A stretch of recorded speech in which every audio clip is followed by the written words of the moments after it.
Jesus was brought up in Nazareth, and he moved to Capernaum, the village of Nahum, and it became a center of his ministry. There he became noted as a teacher and a healer. Luke 4:16 and 23 tells us that.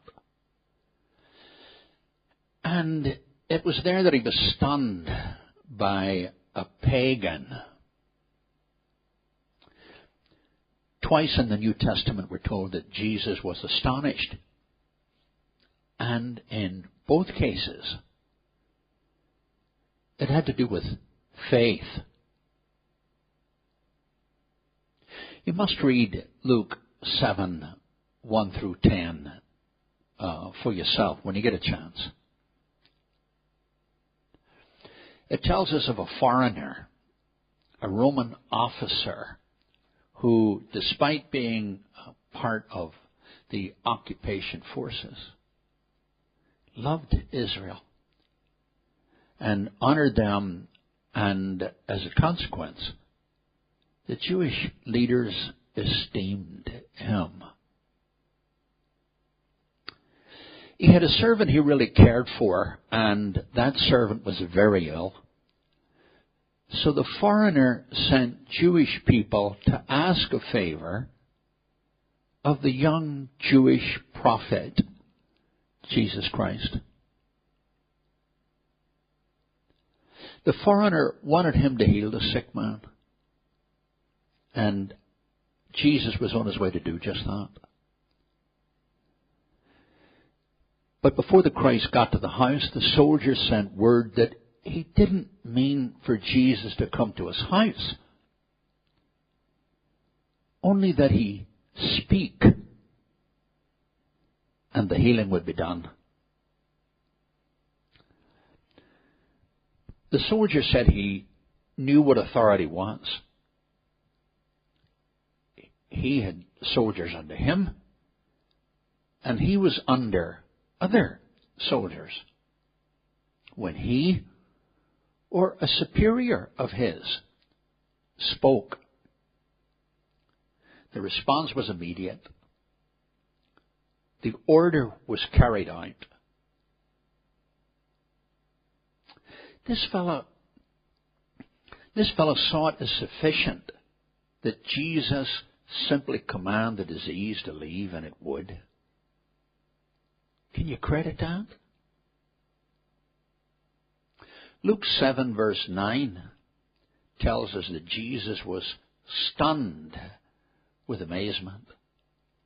It tells us that he turned to the crowd and he said to them, I haven't seen faith like that. Not even in my own nation. We've become accustomed to the idea that Jesus wept, or that he became angry, or that he was tender, or that he was moved with compassion and pity. But is there not something astonishing about Jesus being astonished? How did he look when he heard what the centurion had to say? What registered on his face? More important, what are the implications in the fact that he was astonished at the man's great faith? Well, for one, it suggests that something utterly unexpected had happened. Doesn't it? But what are the implications in that? Did Jesus not see himself or his Father as worthy of such trust? Well, of course. But that wasn't the problem. Christ knew better than to think they couldn't be trusted. No. What astonished him then? Well, we can guess about the man's pagan upbringing, and we need to remember that he was living in a time that Jesus cursed for its arrogance and hard heart. Matthew 11:23 and 24 tells us that. Maybe that enters into it. Be that as it may, whatever the man's past or present environment, it's clear that Jesus thought it astonishing that such faith could be found in such a person. And that should remind us that it isn't always easy to believe, or to believe with deep conviction. If believing and believing profoundly were as simple as hearing the gospel, there'd be no reason to be astonished. Exodus 6:7 reminds us of that. It tells us that when Moses came with the gospel, the good news that God had appeared to him to bring Israel liberty, it says that their life was so hard, the hardship was so tough, that they couldn't believe because of the tough times. That had killed the hope in them, well, at least for a while. That's one of the things that's so fine about Jesus Christ. That's what leads millions to not only love him, but to like him. He just blurts out his pleasure when he meets up with something glorious, and weeps his heart out when he meets something tragic. There's an openness about him. Now that makes him vulnerable to his enemies. It also makes him adorable to those with eyes to trust him. Well, neither Matthew nor Luke gives us a psychological study of Christ on this occasion, but it's not hard to see and sense his joy. Can you beat that? We can hear him saying to the following crowd. He understood very well that faith is God's work in us, but it isn't coercive work. We're not robots. We're not automata. The believer must choose personally and freely give him or herself in the process of trusting. And people can choose not to believe. Mark 6:6 tells us that.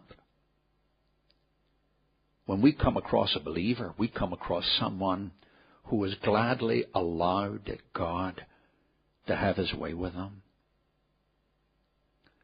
All of that's plain enough. But still, Jesus was astonished. Given the norm, this man shouldn't have that faith. Imagine Jesus with his eyes shining. Imagine him turning to the centurion. Be sure to see Matthew 8:13. Imagine him turning to the centurion, smiling and saying, "How'd you do that?" We can easily imagine Christ looking intently at him, the pleased surprise still there as he took in the character of the man in front of him. And it isn't hard to imagine the centurion saying, "Oh, sir, we both know that God accomplishes all such things in us." Christ would totally agree. But he was still able to thrill at a lovely human response. We've met people who were raised and continue to live in horrendous circumstances. And there they are, up to their hearts in trust. And I don't find it difficult in the least to imagine Christ with joyful astonishment on his face, searching their face for clues, looking at them and asking, how'd you do that? And then turning to us, lifted in his spirits by what he has seen and asking us, how did she do that? Don't you love that story about him?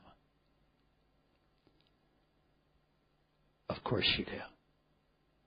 God bless you.